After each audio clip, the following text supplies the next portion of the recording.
નમસ્કાર।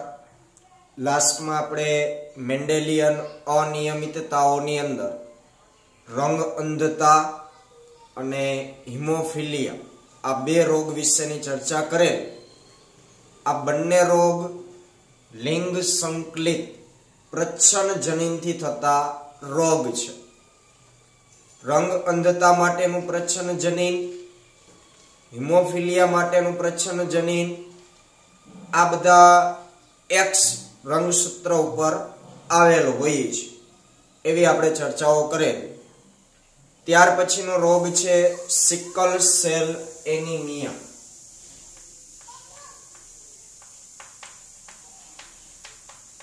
Sickle cell anaemia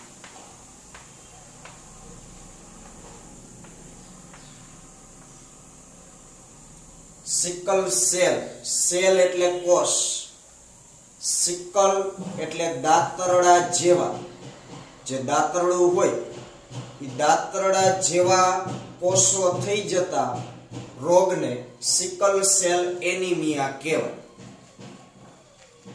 અહીં આપણા જે રક્તકણો હોય છે આ રક્તકણો દાંતરડા આકારના થઈ જતા હોય છે। આવું શું કામ થાય છે એના વિશે આપણે માહિતી લઈએ તો આ જે રોગ છે એ દૈહિક સંલગ્ન પ્રચ્છન્ન લક્ષણ છે। રંગ અંધતા અને હિમોફિલિયામાં આપણે શું કહેતા? લિંગી સંલગ્ન પ્રચ્છન્ન લક્ષણ। અહીં દૈહિક સંલગ્ન પ્રચ્છન્ન લક્ષણ એટલે કે આ રોગ માટેના જવાબદાર જે જનીન છે એ જનીન દૈહિક રંગસૂત્ર ઉપર આવેલા હોય છે। તો આ રોગનું નિયંત્રણ કરતી જનીનની જે એક જોડ છે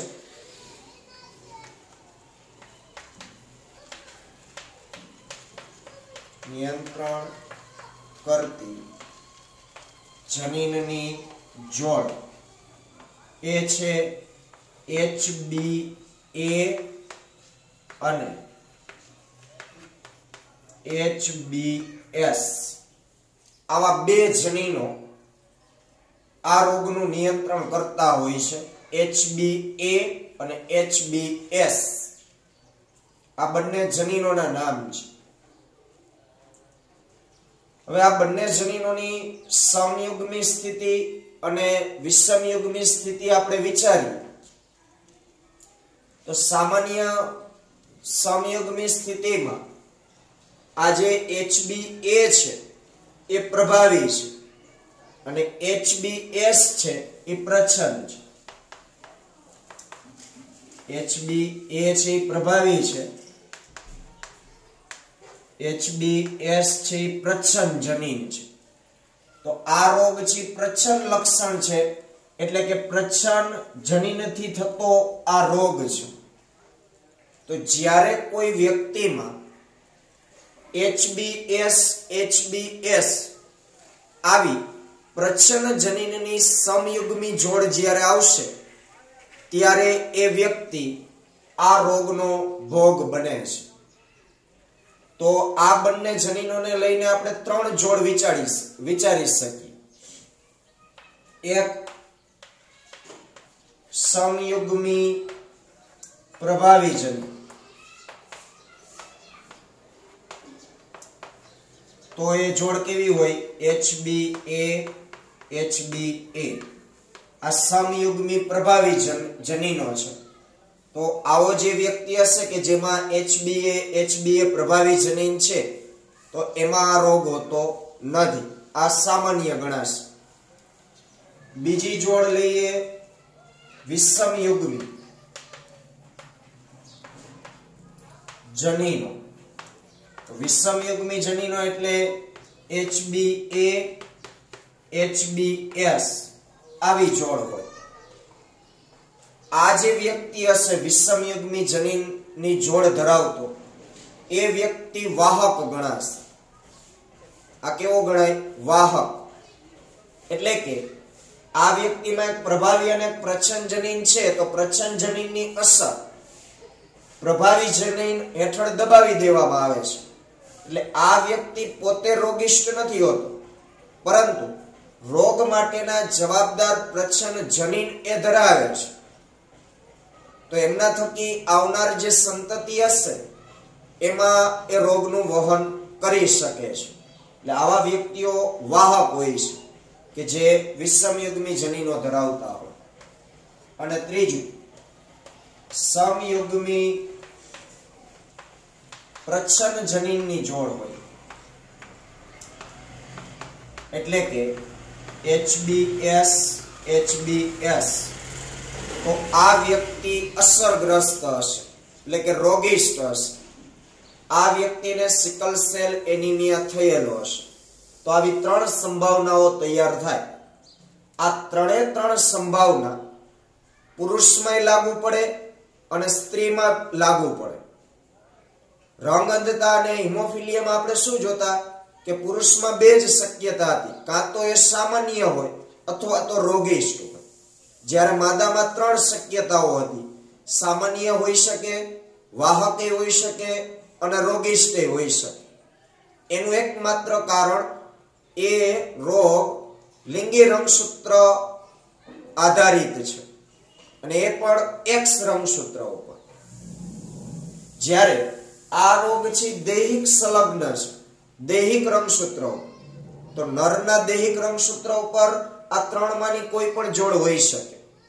એ જ રીતે માદાના દૈહિક રંગસૂત્રમાં આ ત્રણમાંની કોઈ પણ જોડ હોઈ શકે. તો અહીં નર પણ વાહક હોઈ શકે અને માદા પણ વાહક હોઈ શકે. તો આ જે છે એ સામાન્ય છે. તો સામાન્ય નરે હોઈ શકે અને માદાય હોઈ શકે. આ છે એ વાહક છે.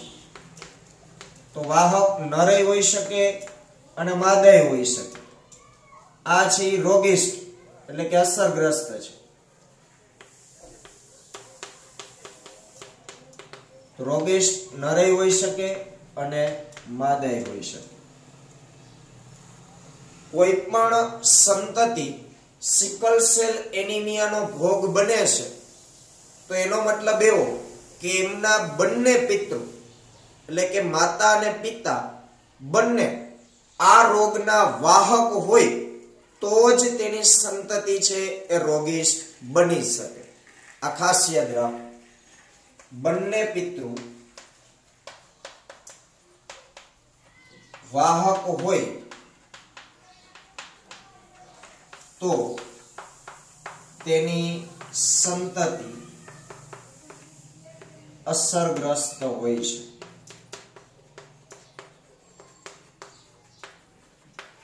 માતા અને પિતા બંને છે વાહક હશે તો એવા માતા પિતાના સંતાનો રોગિષ્ટ હોઈ શકે. કારણ કે અહીં દૈહિક રંગસૂત્ર આધારિત આખી પ્રક્રિયા છે. તો જ્યારે રંગસૂત્રનું વિભાજન થશે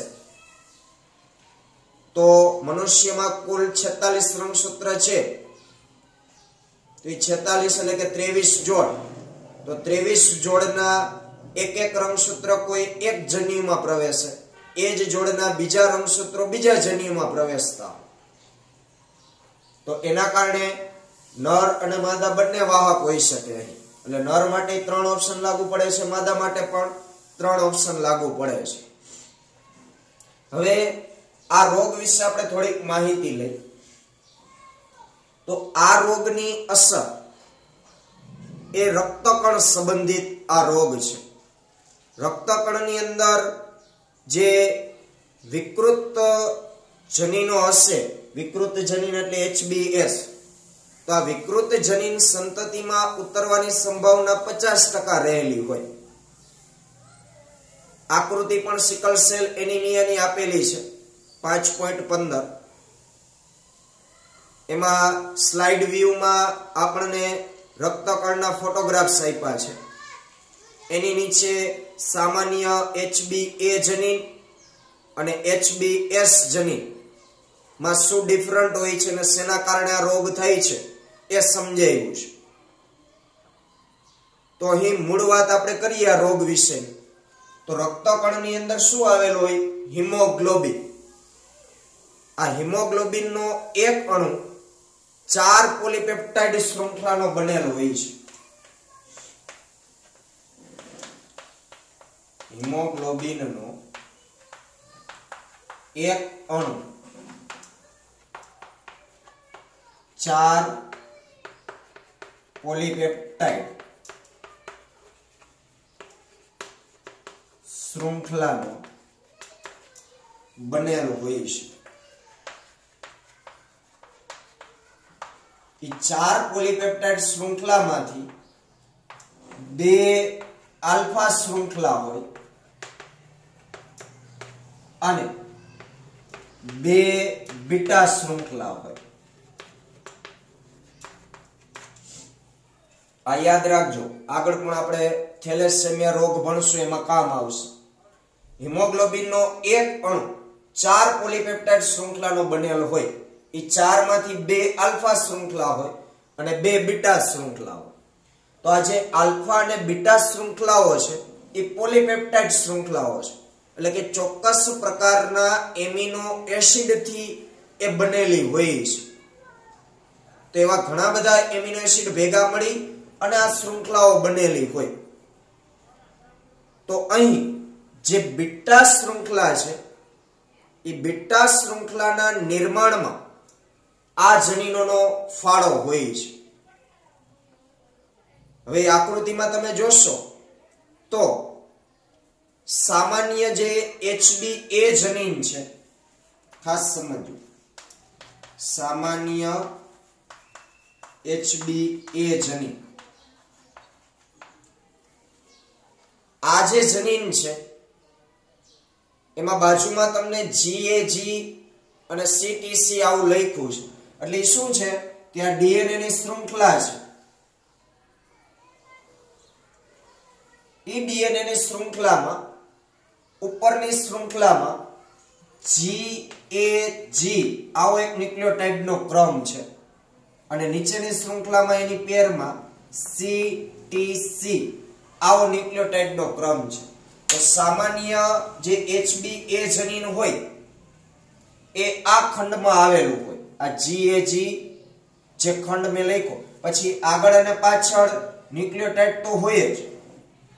આ બધું આપણે છઠ્ઠા ચેપ્ટરમાં ખૂબ જ વિગતવાર સમજવાનું થશે, ઊંડાણપૂર્વક.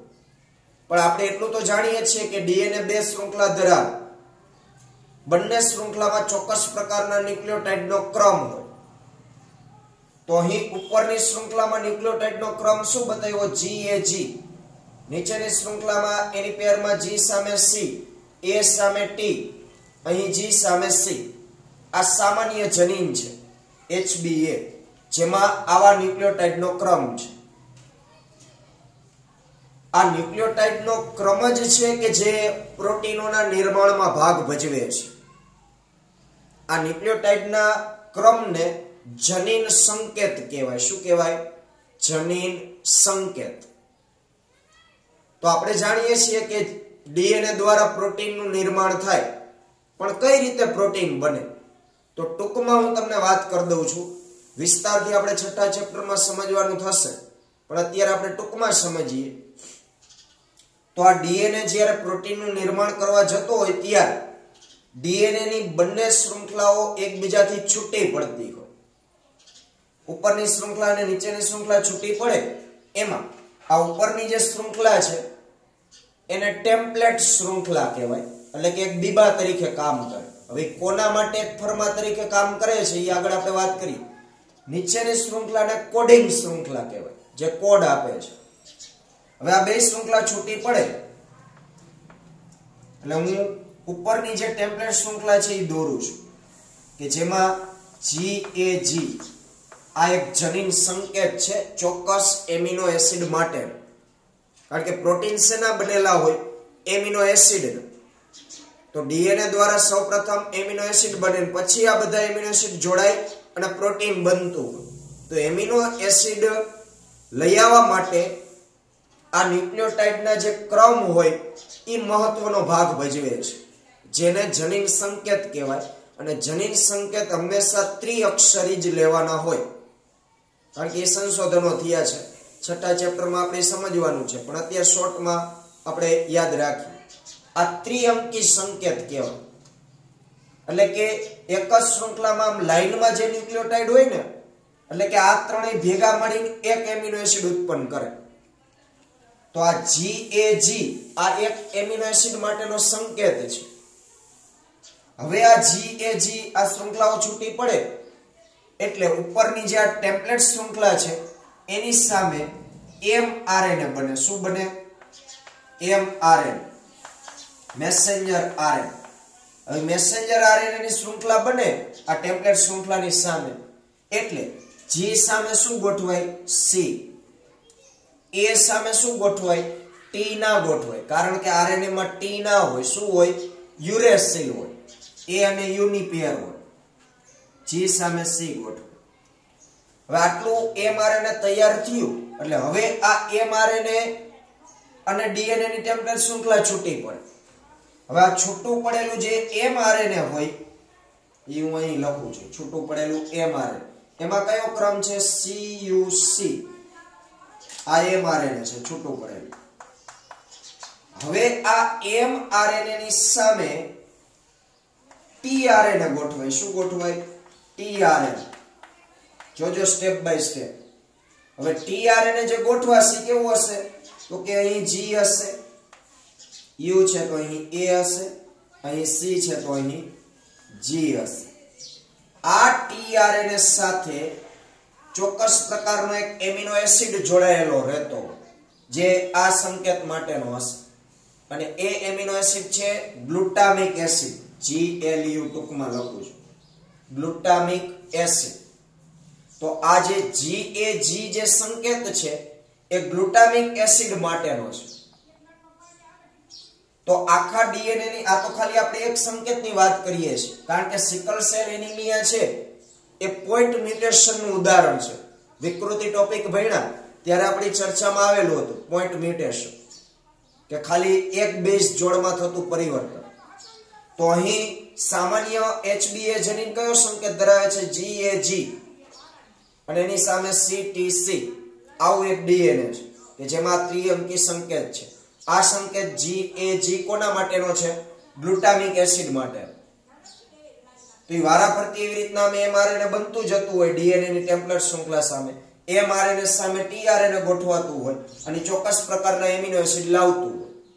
તો હવે આ HBA જનીન દ્વારા જે બીટા શૃંખલા બનશે, એટલે તમને આકૃતિમાં લખ્યું છે HBA પેપ્ટાઇડ, તો એમાં કુલ 7 એમિનો એસિડ બતાવ્યા છે. 1 2 3 4 5 6 7. એમ તો ઘણા બધા હોય, પણ આપણે આ 7 માં સમજી જવાનું છે. 1 2 3 4 5 6 અને 7. તો એમાં જો છઠ્ઠા નંબરે ગ્લુટામિક એસિડ છે અને 7મા નંબરે પણ ગ્લુટામિક એસિડ છે. જોવો જોઈએ આકૃતિ. પછી આગળ 1 2 3 4 તો છે જ અલગ અલગ એમિનો એસિડ. તો એ આખી DNA ની શૃંખલા ઉપર એ પ્રક્રિયાઓ થતી હોય અને વારાફરતી એક એક એમિનો એસિડ ગોઠવાય અને એક પેપ્ટાઇડ બનતી હોય જે બીટા પેપ્ટાઇડ હશે અહીં HBA જનીન દ્વારા. એવી રીતના આલ્ફા શૃંખલાઓ બનતી હોય. પણ મૂળ વાત એ છે કે આ છઠ્ઠા નંબરે જે ગ્લુટામિક એસિડ છે, આ ગ્લુટામિક એસિડ GAG સંકેત દ્વારા નિર્માણ પામે છે આ પ્રક્રિયાથી. આ સામાન્ય જનીનની વાત કરી. હવે જે વિકૃત જનીન છે HBS, તો એમાં શું થાય છે એ આપણે ચર્ચા કરીએ.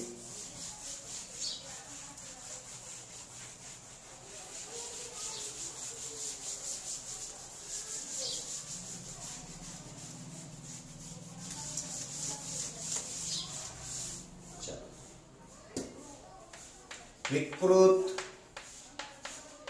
HBS જનીન. વિકૃત HBS જનીન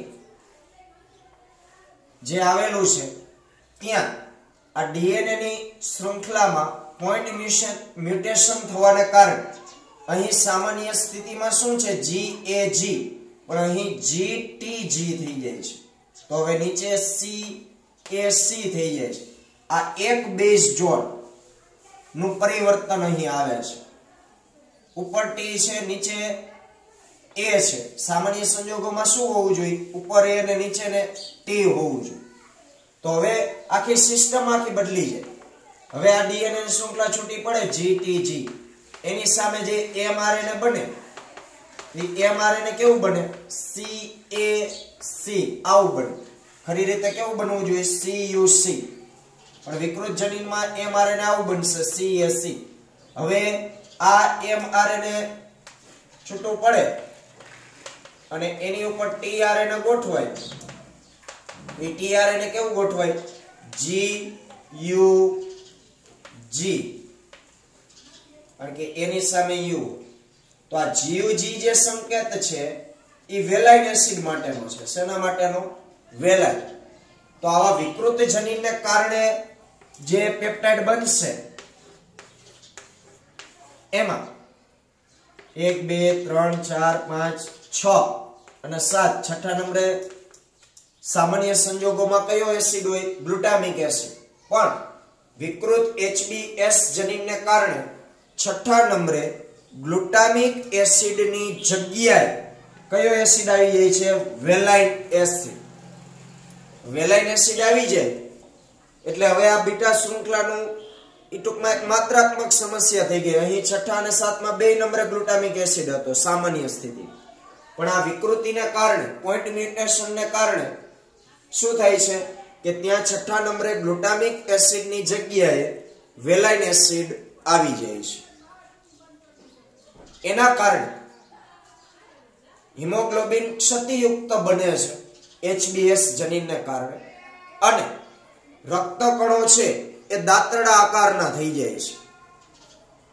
રક્તકણો દાંતરડા આકારના થઈ જાય છે એટલા માટે આ રોગને કીધું છે સિકલ સેલ એનિમિયા. રેડી? હવે અહીં આપણે ચાર્ટ દોરવા હોય તો આપણે જે અગાઉ 3 સંભાવના લીધી એટલે કુલ 9 ચાર્ટ બને. અહીં સામાન્ય નર, સામાન્ય માદા, સામાન્ય નર વાહક માદા, સામાન્ય નર રોગિષ્ટ માદા. એવી જ રીતના વાહક નર સામાન્ય માદા, વાહક નર વાહક માદા, વાહક નર રોગિષ્ટ માદા. એવી રીતના રોગિષ્ટ નર સામાન્ય માદા, રોગિષ્ટ નર વાહક માદા, રોગિષ્ટ નર રોગિષ્ટ માદા. એટલે કુલ 9 ચાર્ટ બને. રેડી? તો હવે આપણે આ બે રંગદતા હિમોફિલિયાના ચાર્ટ બનાવ્યા. તો અહીં દૈહિક રંગસૂત્ર છે, તો તમને એક હિન્ટ આપું છું કે કઈ રીતે આના ચાર્ટ બનાવવાના.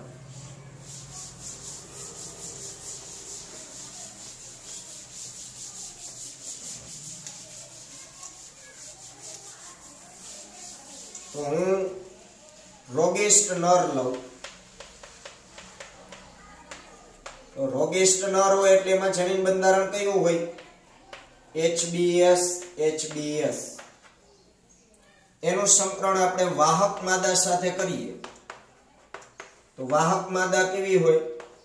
HBA HBS. રોગિષ્ટ નર દ્વારા જે શુક્રકોષો બનશે તો એક શુક્રકોષની અંદર HBS આવશે, એક શુક્રકોષની અંદર HBS આવશે, કારણ કે સમયુગ્મી છે, રોગિષ્ટ છે. એટલે આ દૈહિક રંગસૂત્રો ઉપર આવેલા છે. ત્યાં આપણે X દોરતા હતા, લખતા હતા ને એની ઉપર બતાવતા હતા. અહીં કઈ બતાવવાની જરૂર નથી. MCQ માં તમને ખાલી રંગસૂત્ર આમ દોરેલા હોય, બરોબર, અને એની ઉપર લખ્યું હોય HBA HBS, બરોબર કે એવી રીતે, અથવા તો એમને ખાલી લખી નાખીએ તોય ચાલે. તો હવે વાહક માદા દ્વારા જે અંડકોષ બનશે, એક અંડકોષની અંદર HBA આવશે, એક અંડકોષની અંદર HBS આવશે. વારાફરતી સંયુગ્મન કરાવો.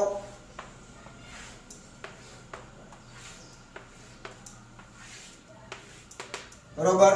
તો એ જે આપણને મળે એ ચાર સંતતિમાંથી કેટલી રોગિષ્ટ, કેટલી સામાન્ય, કેટલી વાહક, એની આપણે ગણતરી કરવાની.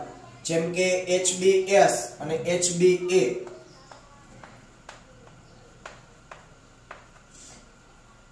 પછી એવું આમ વિચારી શકાય કે નર તરીકે વિચારવું હોય તો આ શુક્રકોષમાં X રંગસૂત્ર છે એવું આપણે ધારી લેવાનું, આમાં Y રંગસૂત્ર છે એવું ધારી લેવું, આમાં X છે એવું ધારી લેવાનું, આમાં X છે કારણ કે અંડકોષમાં તો બધામાં X જ હોય એટલે ખબર પડે કે આ નર પુત્ર છે કે પુત્રી એમ. તો આ X એટલે આ પુત્રી આપણે ગણી. પછી HBS અહીં પણ X એટલે આ પણ પુત્રી.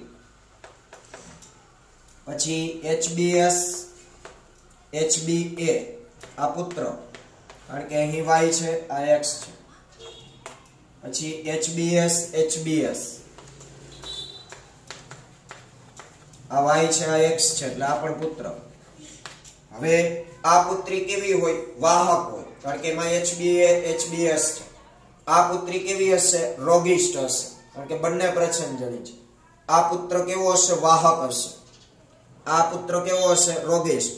તો અહીં 50% વાહક અને 50% રોગિષ્ઠ સંતતિ મળે. રેડી? તો આવી રીતના તમે બાકીના 8 ચાર્ટ છે એ જાતે બનાવવાના, પ્રેક્ટિસ કરવાના. મેં કીધું એમાં અહીં XY લખી નાખવાનું એટલે ખબર પડે કે પુત્ર કે પુત્રી. બરોબર?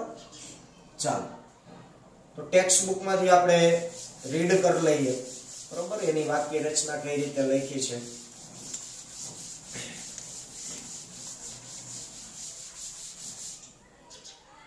ચાલો, સિકલ સેલ એનિમિયા આ એક દૈહિક રંગસૂત્ર સંલગ્ન પ્રચ્છન્ન લક્ષણ છે જે પિતૃમાંથી સંતતિમાં ત્યારે જ પ્રવેશ કરે છે જ્યારે બંને પિતૃઓ જનીનના વાહક હોય. બે પિતૃ પાસે જો HBS જનીન હોય તો એની કોઈ સંતતિ રોગિષ્ઠ બની શકે. આ રોગનું નિયંત્રણ એક જોડ જનીન HBA અને HBS કરે છે.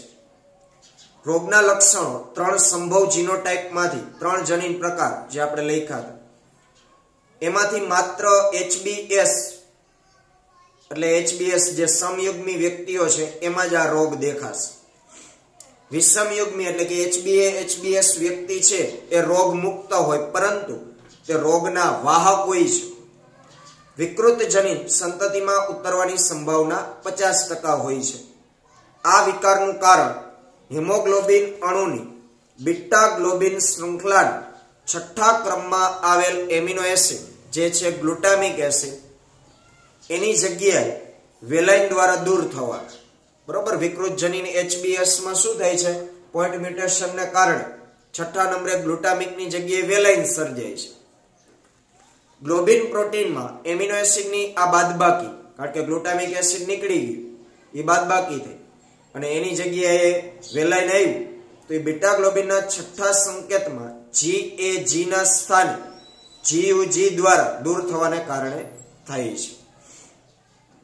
ઓછા ઓક્સિજનની સ્થિતિમાં વિકૃત હિમોગ્લોબિન અણુમાં બહુલીકરણ થઈ જાય છે અને તાણને કારણે RBC નો દ્વિઅંતરગોળ આકાર, સામાન્ય સ્થિતિમાં આપણા રક્તકણ કેવા હોય? દ્વિઅંતરગોળ હોય, પણ એ બદલાઈને કેવા થઈ જાય? દાંતરડા આકારના એટલે કે સિકલ આકાર થઈ જાય છે. એટલે આ રોગનું નામ આપ્યું સિકલ સેલ એનિમિયા. રેડી? ચાલો આટલું રાખીએ, ત્યાર પછી આગળના લેક્ચર